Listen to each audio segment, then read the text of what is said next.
The U.S. Supreme Court declined to take up the case of those large roadside crosses that memorialize fallen Utah Highway Patrol troopers. But as Fox 13's Ben Winslow reports, that decision left law enforcement wondering if the battle is over.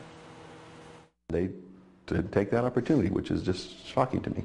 Are roadside crosses to honor police officers killed in the line of duty a symbol of death or a state endorsement of religion? With the U.S. Supreme Court declining to consider a lawsuit filed by the American Atheists against the state of Utah, it depends on which state you live in. Some courts have let the crosses stay, others have had them taken down. It'll just lead to litigation.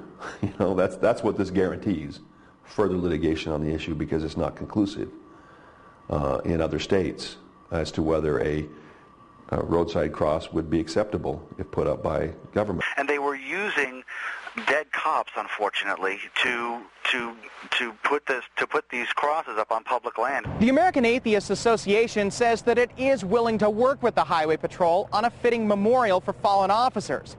It just can't be these crosses. This is all about the symbolism. They can still put up their memorials. They can still honor the troopers. We want them to honor the troopers, but we want them to honor them in a legal way. There are 14 crosses scattered across Utah. 3 are on private lands, which is where the rest may be moved once the UHP logo is removed. Our argument is a roadside white cross has always been a symbol of death and not an endorsement of Christianity. The head of the Atheists Association tells Fox 13 they would not object to another memorial as long as it is religiously neutral. George Washington is honored in Washington, D.C. with a large obelisk. That's what the Washington Monument is.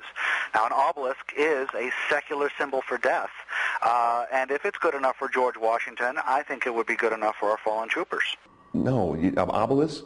That could actually create a public safety hazard with people, you know, looking over off the road, taking their eyes off the road to try and figure out what that thing is. No, they're not going to. I would be very surprised if the Highway Patrol did that. In Kaysville, Ben Winslow, Fox 13 News, Utah.